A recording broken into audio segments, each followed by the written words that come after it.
કર્ક રાશિના જાતકો માટે 10 મેથી 16 મે 2026 સુધીનું આ અઠવાડિયું ઈચ્છાઓની પૂર્તિ અને સામાજિક માન-સન્માનમાં વધારાનું રહેશે.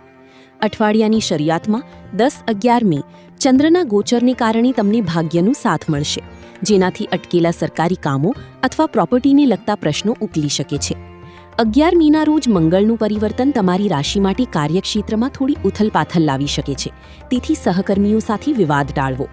14 મી પછી શુક્રનું રાશિ પરિવર્તન તમારા ખર્ચમાં વધારો કરી શકે છે, પરંતુ તે ખર્ચ શુભ કાર્યો અથવા સુખ સુવિધાની વસ્તુઓ પાછળ થશે.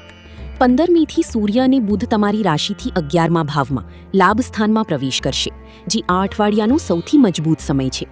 આ પરિવર્તનથી તમારી આવકના સ્ત્રોત વધશે અને મોટા ભાઈ બહેનો કે મિત્રો તરફથી મોટો આર્થિક લાભ મળી શકે છે.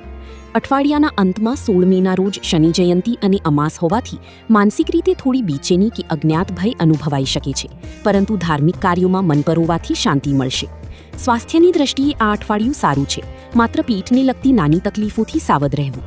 વિદ્યાર્થીઓ માટે આ સમય સ્પર્ધાત્મક પરીક્ષાઓમાં સફળતા અપાવનારો સાબિત થશે.